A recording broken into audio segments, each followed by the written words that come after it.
The future isn't something we wait for, it's something we build. Welcome to Building Tomorrow with Fatima Bukar, where bold ideas meet real solutions.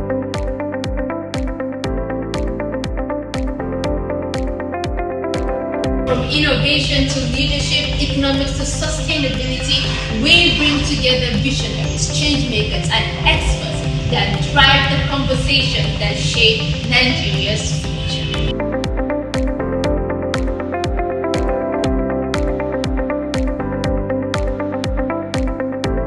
Are you ready to think big, act smart, and be part of something greater? Join the movement. Subscribe, watch, and let's build tomorrow today.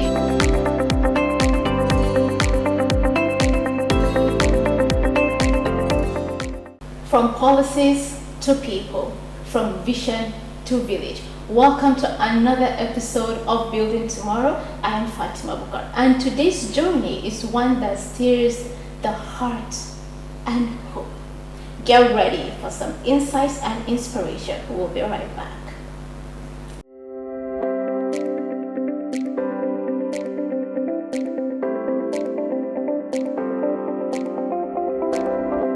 Welcome back to Building Tomorrow, the show where ideas meet action to inspire change and shape the future.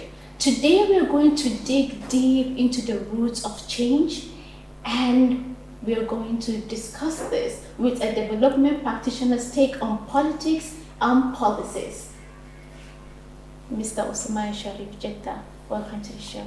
Thank you very much for having me. It's such an honor to have someone as young as you are, who is trying to take the lead in driving change in our society. So my question for you is, you describe yourself as a development practitioner by occupation and a politician by vocation, you said. Exactly. Right? Yeah. So what does that mean to you, and how did that journey begin? Thank you very much for that question. Actually, the journey, I consider the journey as a folk, actually. Ever since I knew myself, in fact, before I know where I am, my grandmother, may her soul rest in peace, to ask me, Usman, after graduating from the university, what do you want to do? Then with open mind, I told her that I want to join politics. So I wasn't aware of such conversation as took place back then, during my formative years. So later on in life, as I grew older, and certainly by the time, we were discussing with my mother, and I told her that, look, I want to venture into politics to bring about the desired change. I just felt at some point in time that I wasn't just born to make a living, but to contribute my own quota to the growth and development of humanity. So she made mention of that events that took place between me and my late grandmother. So that makes me to realize that this is something folk to me. This is not something I pick interest in the street or along the line. This is something that is innate in me. It seems you were created for that. Exactly. I just felt that. So from there, I started building my capacity in public leadership, policy making, being a disruptive thinker, and what have you. And from there, when I realized, ever since in my academic career, what built my capability and belief that yes, I'm made for that, is that I've been in the leadership corridor throughout, starting from class monitor down to head boy. During my university years, I contested for the student union leadership. Which university was that? University of Maiduguri. Unfortunately, I couldn't make it, but I give a very good fight during the electioneering debates and campaign and what have you. So these are some of the things for the politics. And when I realized that I was meant to be part of that journey, I aligned myself to development career. Development career actually is an avenue for social transformation and regeneration similar to that of politics. This is a career that will give you a vista of opportunity to learn about the situation on ground, to know how people are doing, to have first-hand information of the situation on ground. Development is not something you can sit back in the office and do. It's something you can go to the field, interact with people through bottom-to-top approach of interaction. And I believe years of practicing that will prepare me with knowledge and information of how our people are doing and feeling. When God saddled me with the responsibility of leadership, I can just wear the thinking cap and provide the particular population with quality leadership. So this is where the correlation comes actually. Okay. So now what you're saying is you have actually gone to the grassroots. You have communicated with people in rural communities, and you know what they're going through. You know what their problems are, and now to those people that you have communicated with, and after hearing from them, right? If you were to bring about change in that community, what would be the first policy that should be in place? Actually, the first policy should actually be bottom to top approach. It should be bottom to top driven. I personally have the belief and feelings that we're not practicing the right system of government that deserve Nigeria. When colonial masters came to Africa, they came along with two systems: inclusive system of governance and extractive system of governance. So extractive system of governance is the system where they make an arrangement for that system to take places where they will not settle. An inclusive system is system they avail those communities where they settle. And the reason why they settle and they don't settle is that in the communities where they don't settle, actually the communities is ravaged with a lot of diseases like malaria, typhoid, yellow fever, and what have you. So when they come at the beginning of the year, before the mid-year, almost half of them are unalived by all those diseases. So they decided to create extractive of system of governance where it protects only few elites and their interest. In their absence, the system do works for them and they got what they want. While extractive, inclusive system in places where they settle is a system where actually it carries everybody along. There is no any specific laws that are meant to protect the elites. The system treats virtually everyone with equal right and opportunity, and that attracts other Europeans to come and settle where they build the inclusive system of governance. So the extractive system of governance where we still practice today, it's actually what is holding this country back. You can come up with Nigeria is one of the countries that promulgate a very nice policies, but implementation is the issue. And we couldn't make it to identify exactly what is the issue. The issue is that the system of government, the extractive system of government that is still with us, cannot allow, no matter how genius you are, no matter how trustworthy you are, the system will not allow you to function very well.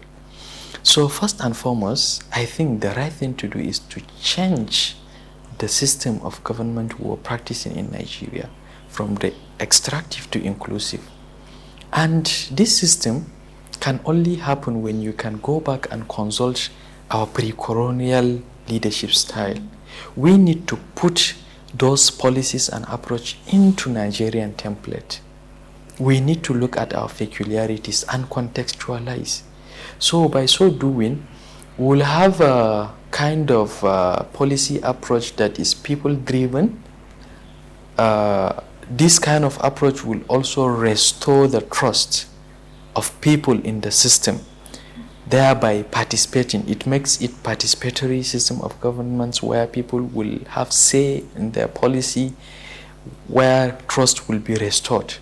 And when such things are being in place, which we can do it through constitutional review and changes, I believe we can get the desired changes we're looking for.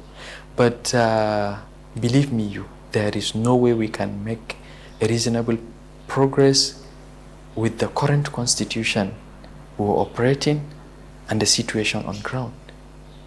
As you can see an elite or BIP, somebody who is considered to be BIP, being protected by a number of armed individuals. Maybe if you can deploy those who are protecting him to some community where there are insecurity, the insecurity will evaporate. So this is the effect of the extractive system of government that we took it from colonial masters to date. And we need to change it before we make a desired progress to take this country to a better height. Okay, so do you believe policy can actually fix Nigeria? Or is the issue deeper than people, more cultural, more personal? I think, this is just what you just described, going back to our colonial leaders. But can you throw more light on that? Policy alone cannot fix the situation on ground. Virtually everything under the sun today in Nigeria has a policy that is guiding it. And yet, nothing is working the way it's supposed to be. So there is need for us to go back and understand who we are, where are we coming from, what is our leadership style in pre-colonial era, how did we make it to make a vibrant society before then. From there, we can able to modernize. We've seen progresses that were made in other climes in the world today. And thanks to leapfrogging in technology. If I say leapfrogging in technology here is that it's a situation whereby you can able to copy something that has been done within 5 years. You can able to copy it in 2 to 3 months because the laid down rules and the procedures are there. It's not a trial phase anymore. Nigeria can able to catch up with other developed and developing nations around the world if we can go back and understand ourselves very well. We tend to forget ourselves and we forgot where we're coming from. This country is actually a country of morals, a country of value.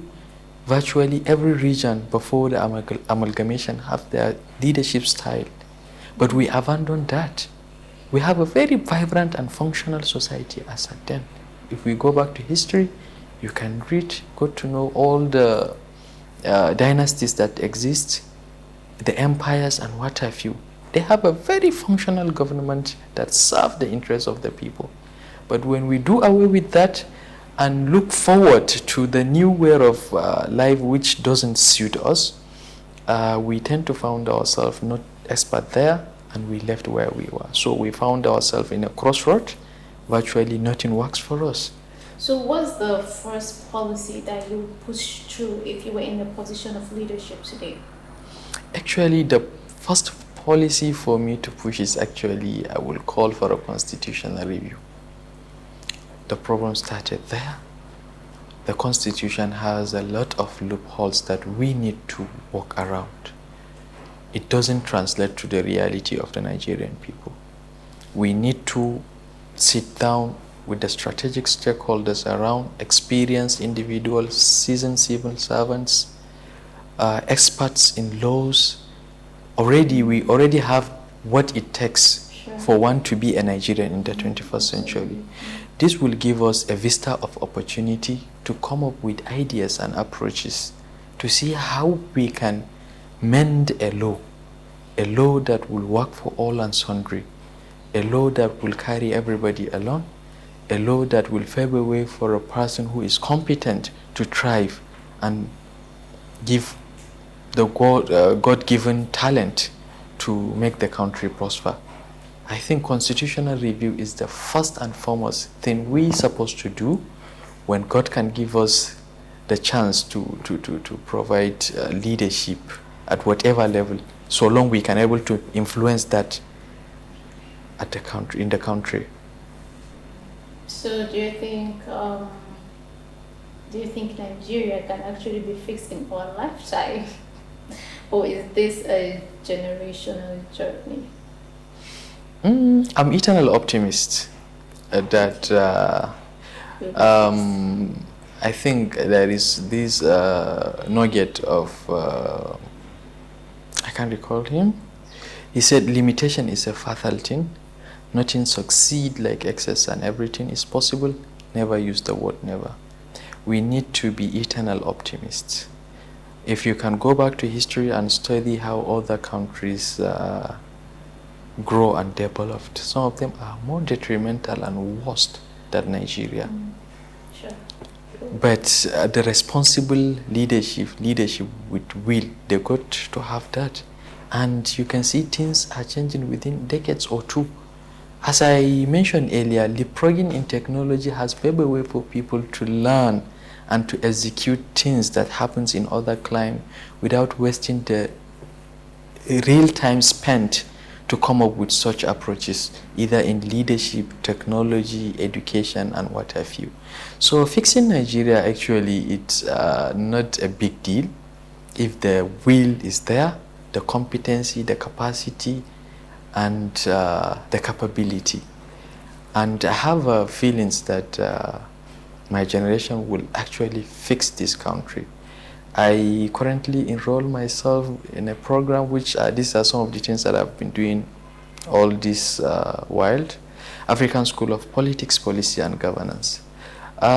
It's actually a school founded by Fix Politics under the leadership of Dr. Obi Ekwesili, former Minister of Education during President Obasanjo regime. The school has actually nurtured my hope. It's a one-year rigorous leadership training, macroeconomics, leadership, inclusivity, and what have you. We can able to change this country through the democratic practice we are running today. Just hold on to that, but please, we're gonna go on a short break, and when we come back, we'll continue with this insightful conversation.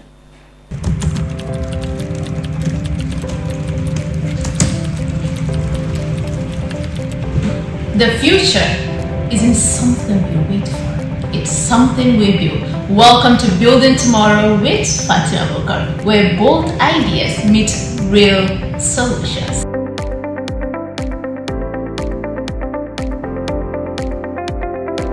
From innovation to leadership, economics to sustainability, we bring together visionaries, change makers, and experts that drive the conversation that shape Nigeria's future.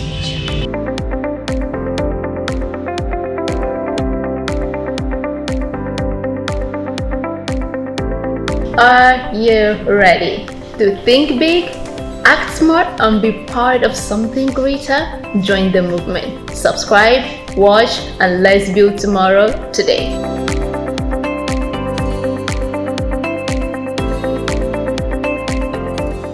Welcome back to Building Tomorrow, the show where ideas meet action to inspire change and shape the future. If you're just joining us, today we are with a development practitioner, Mr. Uthman Jidda. Welcome back, Mr. Uthman. Thank you very much. You were sharing some amazing and powerful insight before we went on a break. So sorry for cutting you off. No, it's fine. Carry on. So you see, all these discussion and conversation we had, the only avenue for us to make this happen is through politics. And I personally see politics as an avenue for social transformation and regeneration, as a means of catapulting our rather backward society into higher pedestal, rather than engaging in a nitty-gritty of an activity of being an activist, NGO, and what have you.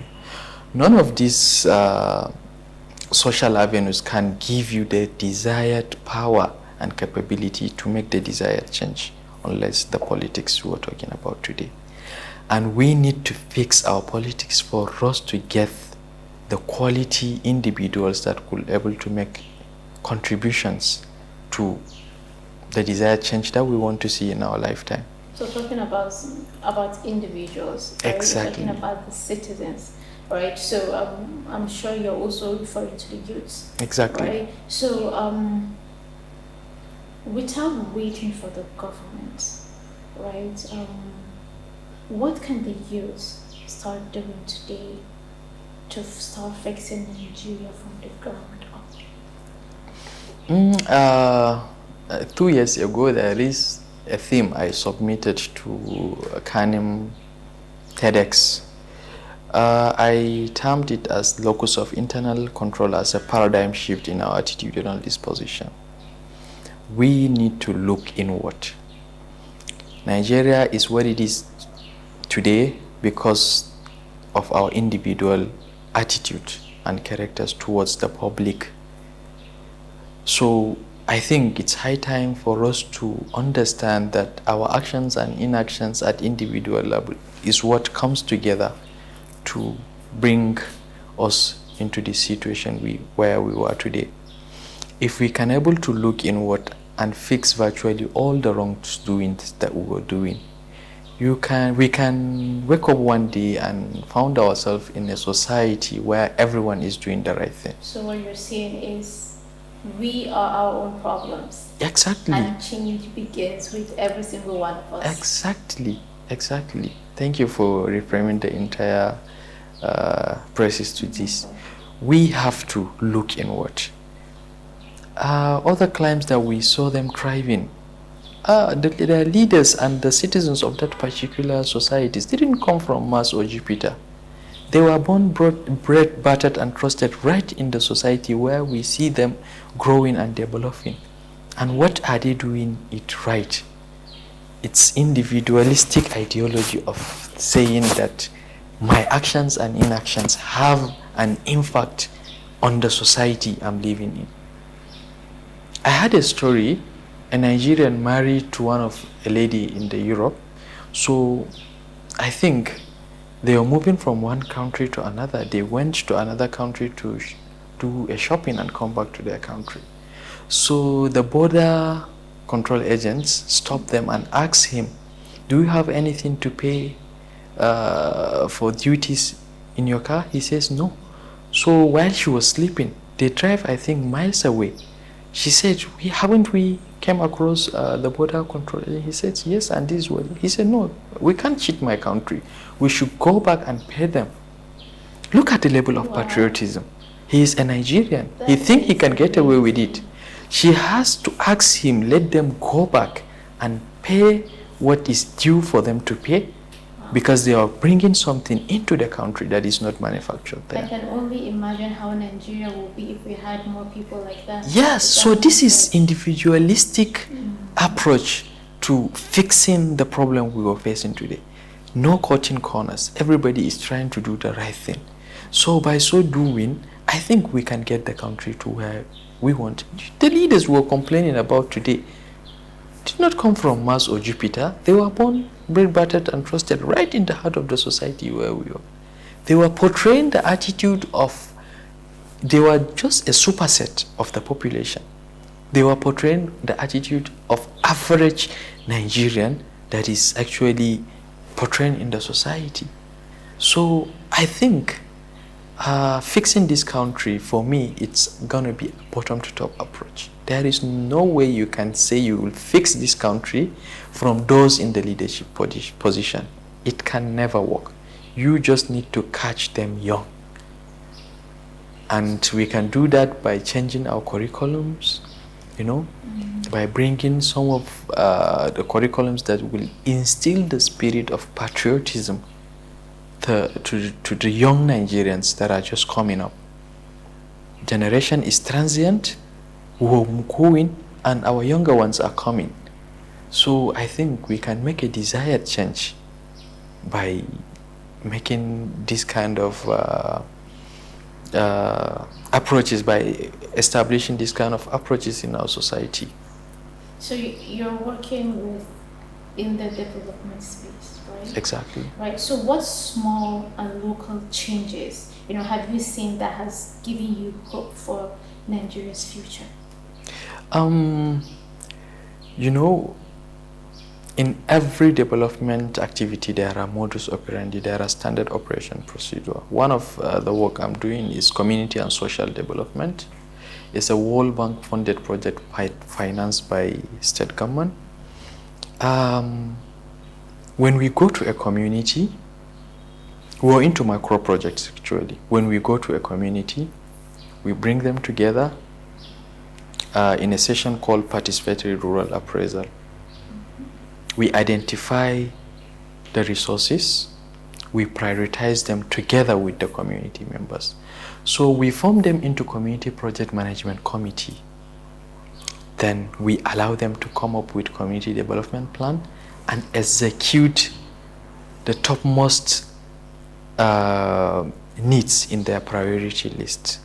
And when we avail them with the standard operation procedures and the modus operandi, you can hardly see them failing. They do it the way it's supposed to be. So that gives me hope that when there are constant supervision and when you can make people to understand that this is meant for them and you can give them the ownership, things will have a turnaround. People are having a trust deficit. People don't believe that they are the government. They don't believe that all this infrastructure that is being put in place by the government is meant for them. So the bottom to top approach of project implementation is fostering a kind of ownership and trust between the leaders and the lead. By the time people get to understand that this is meant for them, this is theirs, and the fate of the entire process is in their hand, I believe a desired change that we're looking for will be at our doorstep. Yes. Okay, so talking about, let's shift back to the private sector and the philanthropists, right? What role can they play in national development? Private sector will play a pivotal role in national development. But the problem is that in our context, most of the private sectors we have in Nigeria are not value driven, rather purely profit driven. They are not driven by values. Any society you found out to be vibrant and functioning well, this society is being driven by the private sector. Private sector presence and activity will create employment. When there is employment, people are employed, issue of insecurity will not be there. Exactly. Private sector will provide an avenue for individual to grow, explore their full potentials. But then, in the Nigerian context, we have a private sector that doesn't care about those who are driving the entire private system. Welfare of staffs are not valued. Shareholders who are investing in private sectors don't care about how those who are working to protect their assets doing. All they value is what are they going to get at the end of the year. Your own view. So it's purely value driven. I saw a tweet on X some moments ago that some set of people are advocating to one company that they will stop patronizing their product until they started paying their staff a living wage. Look at the society that are value driven. It's you can hardly see somebody planning to buy a share in a company to ask what's the limitation of staff that are gonna run our investment. How are they being managed? How do the company handle their welfare? So when a private sector try to be purely profit driven, no value attached to that, you can see their contribution to national development will be very minimal.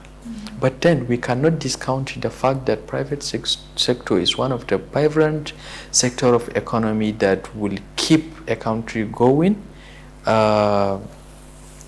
increase the GDP per capita of individual in that particular country, and to also move individuals that are working class in the equilibrium gap of economy to live, to have a quality standard of living and what have you.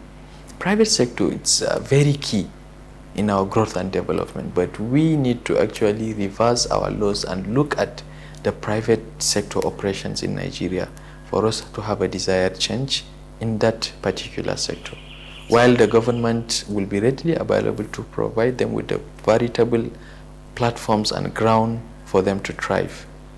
So does that also applies to the philanthropists? Yeah, philanthropists actually are a set of people whose gesture is not going beyond a community in a given society.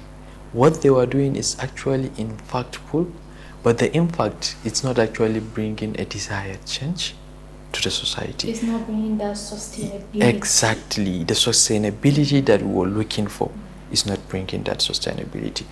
Unless now that we've been seeing some of the philanthropists are coming up with entrepreneurial programs that will change the mindset of people to venture into entrepreneurial capitalism and what have you. And consistent of that in their numbers might bring about the proliferation of private sector, while the private sector at their very stage, government and the philanthropists that are putting them through should instill that spirit of values, societal values, social corporate responsibilities, and what have you, for them to make the country move forward. Just so in a platform like this, Building Tomorrow, platform like Building Tomorrow now becoming a hub for national dialogue, right? And how can it be a platform for youth mobilization in national dialogue? Yeah, youth mobilization has been simple more than ever before. With the inception of social media, it's just for us to be very pragmatic in reaching out to them. Virtually everyone is, the country, the situation we were, nobody will wake up today and say he's happy about what is happening.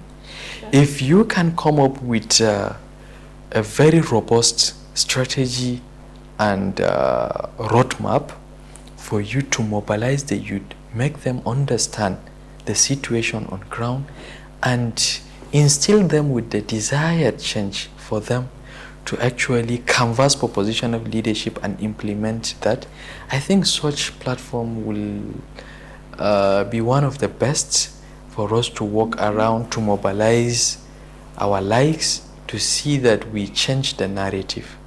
It's not too late. We come on age. In some other climes, people of our age are in position of leadership, while in private sectors they are at the top of their careers. So I think this is not an issue so long we have the will. Mobilizing youths under such platform will be a very good and nice idea for us to pursue and contribute our own quota to the growth and development of our country. We have a very vibrant youth population. Sure, we do actually. I think Nigerian population constitutes over 60 to 65% of youth. If we say we want to collect the leadership of this country at whatever level, we have the capabilities. We're capable. We have the capability. We are capable. But you can see young people unenlightened saying we should pray. Prayer is very good. Actually, but people need to understand, INET don't count your prayers. They count your votes. We need to work around that. We need to make the young people understand that they hold the tools to make the desired change. Complaint cannot take us anywhere in this country. The key is actually in their hands. Exactly. Yeah. Exactly. Yeah, so thank you so much for that amazing, advice and insight for us on Building Tomorrow. So, if you had just one message for Nigeria's future leaders that are watching us, Yeah. who would it be? Okay. We need to understand that there is direct correlation between the poverty this country is facing today and the greediness and lack of will for the ruling class. And trust me, there is no way you can enjoy a living while a greater percent of your population are dying in abject poverty. For you to live at peace, you need to give your society a desired leadership for them to thrive at whatever level. For the peace of our mind, for our safety and security as young people, we need to be honest enough, go out there, canvass for position of leadership, do the desired things for us to fix this country, for us to be at peace. No matter the amount of billions you gathered, God forbid, when revolution erupted today, you are not safe.